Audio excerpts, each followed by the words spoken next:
Hello everyone. आज के इस वीडियो में मैं डिस्कस करने जा रहा हूँ क्रोटो सीरीज का 1.20 क्वेश्चन। एक बेहद ही आसान सवाल। ये क्वेश्चन जो है वो सिंपली वेज कंस्ट्रेंट पे बेस्ड है, जिसमें हम वेज कंस्ट्रेंट के कॉन्सेप्ट्स का यूज करके सिंपल इक्वेशन लिख करके अपने आंसर तक पहुंच सकते हैं। और मैं आपको बता दूं, अगर आप जेई जैसे एग्जाम्स की प्रिपरेशन कर रहे हैं तो डेफिनेटली इस प्रोफाइल के क्वेश्चंस आपको कई बार देखने को मिलेंगे। यहाँ पर ये क्वेश्चन जो है वो बेसिकली काइनेमेटिक्स का क्वेश्चन है। आपको यहाँ पे कोई भी फ्री बॉडी डायग्राम बनाने की जरूरत नहीं है। क्वेश्चन क्या है, पहले मैं आपको डिटेल में एक्सप्लेन कर देता हूँ। आपके पास यहाँ पे एक इनएक्सटेंसिबल रोप है। रोप का एक एंड यहाँ पर वर्टिकल वॉल से कनेक्टेड है और दूसरा एंड जो है वो यहाँ लोड बी से कनेक्टेड है। क्लियर है। और इस स्ट्रिंग को इस तरीके से एक वैज के ऊपर रखा गया है। उस वैज का एंगल ऑफ इंक्लिनेशन जो कि यहाँ पे क्लियरली दिखाई दे रहा है, कितना दिया हुआ है, हमें अल्फा दिया हुआ है। अब हम इस वैज को हॉरिजॉन्टल डायरेक्शन में, राइट डायरेक्शन में ए एक्सेलरेशन से मूव कर रहे हैं। तो हमसे यहाँ पे ये पूछा जा रहा है कि जो लोड बी है उसका एक्सेलरेशन क्या होगा। आई होप आपको क्वेश्चन क्लियरली समझ आ गया होगा। जैसा कि क्वेश्चन में क्लियरली मेंशन भी है, determine the acceleration a1 of a load when it is still on the wedge. मतलब we have to find the acceleration of that load in the ground frame. Let's see इस question को किस तरीके से approach करें। जैसे कि यहाँ पर आप लोग ऑब्जर्व कर पा रहे होंगे कि मैंने यहाँ पर वेज की दो पोजीशन बनाई है। सपोज ये है इनिशियल पोजीशन और ये है फाइनल पोजीशन। सपोज मैं वेज को यहां से यहां तक मूव करता हूं। जब मैं वेज को इस तरीके से मूव करूंगा तो आपको समझ में आ रहा होगा कि यहां पर एडिशनल आपको कितनी स्ट्रिंग की और रिक्वायरमेंट पड़ेगी। जैसे कि यहां पर ये स्ट्रिंग की लेंथ ये हो जाएगी, तो यहाँ पे एडिशनल जो स्ट्रिंग की रिक्वायरमेंट पड़ेगी वो पड़ेगी x। और ये एडिशनल लेंथ कहाँ से आएगी, लेंथ तो चेंज हो नहीं रही, इनएक्सटेंसिबल है। तो आप यहाँ पर ये कह सकते हैं कि यार ये जो लोड है ना, इस गिवन लोड में ये जो पोजीशन है ना, ये अपनी गिवन पोजीशन से x अपवर्ड डायरेक्शन में डिस्प्लेस हो जाएगा।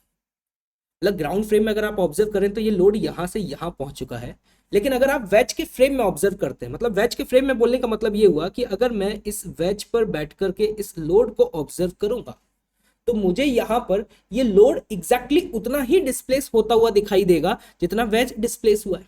अब आप खुद सोचिए, अगर मैं यहाँ पे x का डेरिवेटिव करता हूं तो x का डेरिवेटिव मुझे क्या देगा, वेलोसिटी देगा।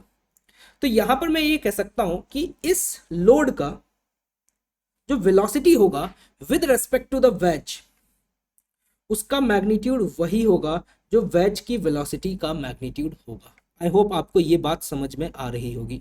ठीक, मतलब हम इस वेज के फ्रेम में अगर ऑब्जर्व कर रहे हैं तो अगर वेज की वेलोसिटी आगे की डायरेक्शन में v है तो इस लोड की वेलोसिटी इस डायरेक्शन में v होगी। और इसको हमने यहाँ पे क्या लिख दिया बेटा, v। क्लियर। अब आप एक बात जानते हैं, अगर मुझे ग्राउंड फ्रेम में लोड की वेलोसिटी लिखनी है तो ग्राउंड फ्रेम में लोड की वेलोसिटी लिखने का तरीका क्या होगा, the velocity of load with respect to wedge plus velocity of wedge. अब मुझे साफ साफ दिखाई दे रहा है ये वाला जो टर्म है that is along the inclined plane, जिसका मैग्नीट्यूड तो v है, ये वाला टर्म। और वेज की वेलोसिटी इस डायरेक्शन में ऑलरेडी है। तो यार अगर मैं इन दोनों का वेक्टर समेशन कर देता हूं तो मेरे पास ग्राउंड फ्रेम में इस लोड की वेलोसिटी नहीं आ जाएगी। और आपको दिखाई दे रहा होगा कि बेटा ये वाला जो एंगल है, this angle is alpha and this is what, pi minus alpha. तो मुझे बेसिकली इन दो वेक्टर्स का रिजल्टेंट फाइंड आउट करना है। और आपने अगर वेक्टर एडिशन पढ़ा हुआ है तो आप यहाँ पर वेलोसिटी ऑफ लोड का मैग्नीट्यूड अगर फाइंड आउट करना चाहते हैं तो आप किस तरीके से लिखेंगे, a square plus b square plus 2ab cos of pi minus alpha. Yes और नो। और यहाँ पर बेटा ये हो जाएगा 2v square plus 2v square cos alpha. इस इक्वेशन में अगर हम यहाँ पे 2v स्क्वायर को कॉमन लेते हैं तो ये बनेगा आपका 1 प्लस कॉस अल्फा। और 1 प्लस कॉस अल्फा को मैं क्या लिख सकता हूँ बताइए, 1 प्लस कॉस अल्फा को हम यहाँ पे लिख सकते हैं 2 sine square alpha by 2।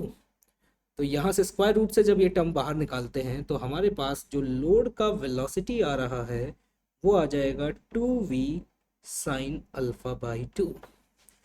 This is a velocity of a load. लेकिन अब आप ये सोच रहे होंगे ना इस क्वेश्चन में, यार हमें एक्सेलरेशन के बारे में बात करनी थी और लेकिन आपने तो यहाँ वेलोसिटी का एक्सप्रेशन निकाल दिया। और हम ये जानते हैं कि अगर वेलोसिटी को हम डिफरेंशिएट करते हैं विद रिस्पेक्ट टू टाइम तो हमें एक्सेलरेशन मिल जाता है। तो जब हम इस एक्सप्रेशन को डिफरेंशिएट करेंगे तो जो एक्सेलरेशन ऑफ लोड का मैग्नीट्यूड आएगा दैट इज ए एल, उसकी वैल्यू क्या आ जाएगी 2, दैट इज v, और v का डेरिवेटिव क्या आएगा एक्सेलरेशन ऑफ वेज, और आपको पता है ये वाला पूरा का पूरा टर्म कांस्टेंट है तो simply 2a multiplied by sine alpha by 2। तो this will be your final answer. I hope कि आपको सॉल्यूशन समझ में आ गया होगा। मतलब हम यहाँ पर ये कह सकते हैं कि अगर कोई ऑब्जर्वर ग्राउंड फ्रेम से देख रहा है तो ग्राउंड फ्रेम में जो उसे वेलोसिटी नजर आएगी वो इन दोनों वेक्टर्स का रिजल्टेंट होगा। डेफिनेटली इन दोनों वेक्टर का जो रिजल्टेंट है वो अलोंग द एंगल बाइसेक्टर आने वाला है। This is a velocity of load. Clear? Okay, thank you so much.